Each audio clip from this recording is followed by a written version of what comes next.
I want you to just picture the scene for a second. It's 8:15 a.m. on a Tuesday morning. Okay. You're standing in line at this really bustling coffee shop.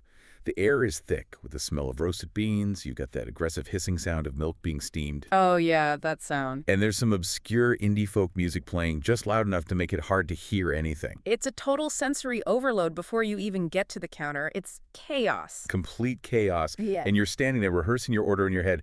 Medium latte, oat milk, no whip. You've said it like 10 times to yourself. You feel ready. Right. But then you step up. The barista looks you right in the eye with that expectant, slightly hurried smile, and suddenly, just total static. It's the classic deer in the headlights moment. Your mind just goes blank, the script you rehearsed vanishes, and you end up just pointing at a muffin you didn't even want just to make the interaction stop. It feels so incredibly high stakes. And that is exactly what we're unpacking today. We're doing a deep dive into mastering the art of ordering coffee in English. We've gone through this really comprehensive guide, and it turns out ordering coffee isn't just a transaction. It is a full-blown cultural ritual. It really is. And looking at the source material, what really stands out is that the coffee shop is, well, it's arguably the best linguistic gym out there for a language learner. A linguistic gym, I like that. Yeah, it's a controlled environment, sure, but it forces you to practice listening, speaking, cultural navigation, and speed all at the same time. So that's our mission today. We want to move you from that sweaty palm anxiety to, total confidence. We're going to decode the menu confusion, give you the exact script to use so you don't sound rude, Which is a big one. and even cover the unwritten rules about tipping and names. Because the goal isn't just to get the caffeine, it's to walk away feeling like a local. It's about belonging in that space. Okay, so let's start with the first barrier to entry, the menu. Because let's be honest, half the time I look at a coffee board, I feel like I need a Rosetta Stone just to figure out the difference between all the drinks. It feels like Italian, but not quite. It's not quite. It's coffee shop Italian, which is its own unique dialect. And the guide breaks this down so well by just stripping away all the marketing fluff. You have to understand the composition of the drink to order it confidently. Otherwise, you're just guessing. Okay, so let's run through the big ones from the text. I think the latte is the default for most people, but I've definitely seen people order it and then seem surprised by how milky it is. Well, that's the defining feature. A latte is espresso, a large amount of steamed milk, and then just a very thin layer of foam on top. It's heavy, it's smooth, creamy. So not a strong coffee punch? No, the milk really dilutes that. If you want something that feels lighter and emphasizes the espresso a bit more texturally, you're looking for the cappuccino. Which is the frothier cousin. Right, exactly. It's all about the ratios. Yeah. A cappuccino is equal parts espresso, steamed milk, and milk foam.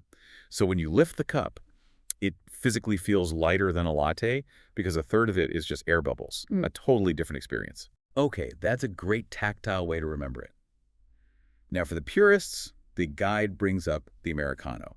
This is basically for people who want black coffee but made with espresso beans. Precisely. It's just espresso that's been diluted with hot water. It mimics the strength and volume of a standard drip coffee, but you get that distinct, rich espresso flavor. It's for people who enjoy the taste of the bean without the dairy blanket. And then on the complete opposite end of the spectrum, we have the mocha, which according to the source is basically dessert in a cup. I would not disagree with that. It's a latte so espresso and steamed milk, but with chocolate syrup stirred in. It's kind of the gateway drug for people who don't actually like the bitter taste of coffee but need the caffeine. And finally, the Frappuccino. The milkshake of the coffee world. Blended ice, coffee base, syrup, usually topped with whipped cream. The works. Yeah, it's a calorie bomb, but it is delicious. Okay, so knowing the drink is one thing, but the part that actually creates the most anxiety for people, and I see this all the time, is the sizing. Yeah. You walk into a certain massive global coffee chain, Hmm. and the sizes are tall, grande, and venti. And people are terrified that if they say small, the barista will, correct them or judge them. Exactly. It feels like there's a secret code, and if you don't know it, you're an outsider. Does the guide address this specific anxiety? It does, and quite firmly. The source material explicitly states, and this is a key takeaway for anyone listening, you do not have to use the brand-specific language. It's perfectly fine to use standard English sizes. So if I ask for a small, I'm not going to cause some kind of system error. Not at all. A small is usually 8 to 12 ounces. A medium is your grande, so around 12 to 16 ounces. And a large is your venti. The barista knows exactly what you mean. Thank goodness. In fact, they probably hear small and medium just as often as the branded terms. That is a huge relief. It just lowers the cognitive load. You don't have to worry about whether venti means 20 or large. You just say large. Exactly. Focusing on your English, not on memorizing a corporation's marketing terms. Okay, so we know the liquid we want. We know the size. Now we have to actually say words to another human being. The guide describes this interaction as a script. It is a script. It's highly predictable. And in a second language, predictability is your best friend. If you know the lines, you can perform the role. It usually starts with the barista. They'll say something like, "What can I get started for you?" Or "What are we having?" Or maybe just a nod. And this is where the guide warns about a major pitfall. It calls it the imperative trap. This is a translation issue, right? It is. In many languages, Spanish, Russian, even German to an extent, it's perfectly polite to use a direct imperative, something that translates to "give me a coffee" or "I want a latte." It's direct. It's efficient. But in English, specifically in US and UK culture, that sounds incredibly bossy. It sounds aggressive. If Yeah. you walk up to the counter and just say, "give me a medium latte," you have instantly soured the interaction. You sound like you're barking orders at a servant. Not a good start. So how do we soften that? What are the golden phrases the text recommends to navigate this social contract? You need what linguists call softeners. You want to use phrases like "I'll have," or "can I get," or "I'd like." So, can I get a medium latte? Perfect. It frames the demand as a request, and the guide is very specific about two other words that are non-negotiable: please and thank you. It seems obvious, but in the heat of the moment, people forget. They do. Mm. But in English-speaking cultures, the transaction is social, not just financial. The please acknowledges the human effort. "I'll have a medium latte, please." It just changes the entire tone, signals respect. Now, the guide actually provides a structural template for the order itself. I love this because it appeals to my need for order.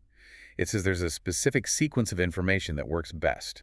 This is a really crucial insight. The order in which you say things matters because it matches the order the barista has to key them into their system. You're basically hacking their workflow. So if I say it in the right order, I'm making their job easier. Exactly. The formula is size, then temperature, then drink type, then modification. Now, I'll have a size hot or iced drink type with milk flavor, please. Right.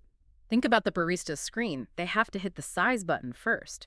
If you say, "I want a latte with oat milk," and make it a large, they have to go back and change it. That creates friction. It slows everyone down. It does. But if you say, "I'll have a large iced latte with oat milk," you are speaking the same language as their cash register. The interaction will be smoother, faster, and they are way less likely to get your order wrong. Large iced latte with oat milk. Yeah. It really does have a rhythm to it. It does. And notice you didn't just say latte. You specified the temperature. That's another thing the guide points out. If you don't say iced, the default is almost always hot. But they might ask you anyway. And that brings us to the interrogation phase, because you can deliver your line perfectly, feel like you crushed it, and then the barista fires a question right back at you. This is where the panic sets in. You think you're done, but you aren't. You need to anticipate the follow-up questions. The most common one being about milk. It used to be simple, right? You had milk or milk. Now, the menu of milks is longer than the menu of coffees. They will almost always ask what kind of milk. You need to have your preference locked and loaded. Whole, skim, almond, oat, soy. Okay, there's one specific question mentioned in the source that confuses a lot of non-native speakers. Room for cream. Ah, yes. Room for cream.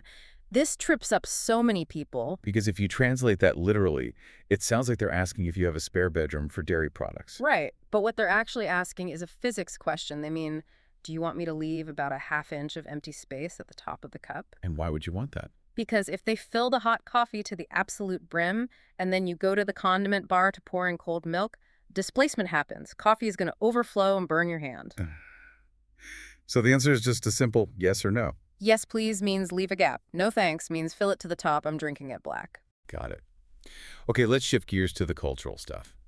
Because there are things happening in that coffee shop that have nothing to do with the actual beverage. The source spends a good amount of time on the name game. This is a pretty unique feature of the modern coffee shop, especially in North America. You pay, and then they ask, "Can I get a name for the order?" And for someone with a name that isn't common in English, or even just a name with tricky spelling, This is a nightmare. Oh, totally. It disrupts the flow. You end up spelling it out. The line behind you starts getting impatient. Yes. The guide offers a brilliant, slightly subversive tip here. You do not have to use your real name. You can use an alias. You're not signing a mortgage. You're buying a muffin. It is perfectly acceptable to use a coffee shop name. Pick something simple. Sarah, Tom, Ben. I love that. For the next 5 minutes, I am Ben. It saves time. It prevents the barista from butchering the pronunciation when they call it out, and it saves you the embarrassment of spelling it. It's just efficient. Efficient? And you get a little secret identity. Now, we have to talk about money. Specifically, tipping. The source material focuses on the U.S. context here, where this is a big deal. It's unavoidable in the U.S. In many parts of Europe or Asia, tipping for counter service is, rare or not expected. In the U.S., that digital screen will almost certainly flip around to you with tipping options. It feels like a pop quiz at the end of the transaction. What's the norm? Well, the guide suggests that while it's technically optional, the social expectation is to leave something. If there's a cash jar, dropping in $1 or $2 is standard. On the digital screen, selecting 15% or 20% is very common. It's part of that cultural literacy. You're not breaking a law if you don't, but you might be breaking a social norm. Exactly. And if you plan to be a regular at that shop, tipping is how you build a relationship with the staff. It's part of the whole ecosystem. Speaking of strategy, the guide has a section on timing. It basically says, don't try to learn to swim in a hurricane. I love this advice. Avoid the danger zones. The danger zones being the morning rush. 7:00 a.m. to 9:00 a.m. and the lunch rest, 12:00 p.m. The shop is chaotic, the noise levels are high, and the baristas are working at maximum speed. They do not have time to decode a hesitant order. And you feel the pressure from the line behind you. Immense pressure. So when should a learner go? The Goldilocks hours.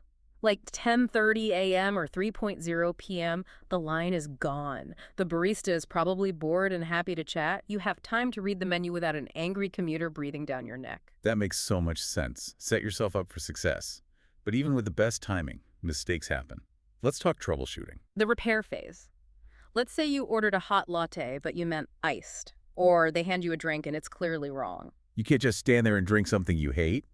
But you also don't want to be that customer who makes a scene. This requires specific repair phrases. The key is to be polite but firm. You don't say, this is wrong. You use phrases like, oh, actually I meant to say iced, or I'm so sorry, could I change that to oat milk? The I'm so sorry does a lot of heavy lifting there. It does. It acknowledges you're asking them to do extra work, and if they hand you the wrong drink, excuse me, I think I ordered this iced, say it with a smile. It's a correction, not an accusation. The guide also highlights a scenario where accuracy is absolutely critical. Dietary restrictions. Yes. If you're lactose intolerant, this isn't just a preference. It's a health issue. Right. In this case, you need to be explicit. Don't just say oat milk, please. Say, I'm lactose intolerant, so could you make sure that is oat milk? Or, I can't have dairy. It signals to the barista that they need to be extra careful. Exactly. Knowing the words for soy, almond, oat, and dairy-free is just as important as knowing the word coffee if you have an allergy. Now, for the listener who's hearing all this, the script, the timing, the tipping, and just thinking, this is still too much, I'm not ready, the source has a cheat code. Mobile ordering. The app. It's the ultimate safety net. I mean, think about it.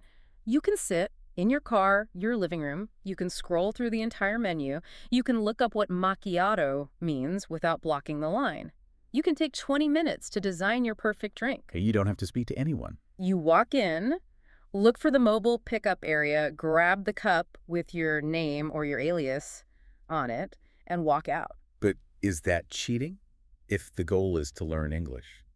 I don't think so. I see it as a stepping stone. Using the app teaches you the vocabulary, you see how the words are spelled, you see the customization options. It builds your passive knowledge. So that when you do decide to order verbally, you already know the landscape. Exactly. It's a study tool disguised as a convenience. Finally, the guide covers group ordering. This is when you're the designated coffee runner for the office. Ah, the coffee run. This is advanced level stuff because the cognitive load is tripled. The danger here is just rambling. I need a latte and then a mocha and, oh, wait, Bob wanted a tea. Total disaster. The barista cannot keep up. The strategy here is grouping and pacing. Use the word ND as a definitive separator. I need a medium latte, NED, a small mocha, ND a croissant. It acts like a comma in your speech. Exactly. And give them a warning shot. Start by saying, "Hi, I have a few orders." It signals them to mentally switch gears, maybe grab a marker or prep a tray. It really is all about empathy for the person on the other side of the counter. That is the summary of the entire guide, really. The anxiety comes from feeling like an intruder, but once you understand the system, the script, the sizes, the etiquette, you stop being an outsider. You're not just a person stumbling through a language. You're a customer who knows exactly what they want. And I would argue that the 60-cycle interaction is a more authentic test of fluency than giving a prepared speech. That's a bold statement. Why do you think that? Because it's unscripted reality. It requires listening comprehension under noisy conditions. It requires cultural knowledge about tipping and pleasantries. It requires rapid-fire decision-making. If you can navigate a busy coffee shop in a second language with grace, you aren't just good at English, you are functional in the culture. You're living in it. Precisely. You have survived the jungle. So here's the challenge for our listeners this week. Don't just listen to this. Go to a coffee shop. Go during the Goldilocks hour if you need to. Be Sarah or Tom if you have to. And just try the formula. Size, temp, drink, milk. Large iced latte with oat milk. See how it feels. And don't forget the please. And never forget the please. Thanks for diving in with us today. Go get that caffeine, and we'll see you in the next deep dive.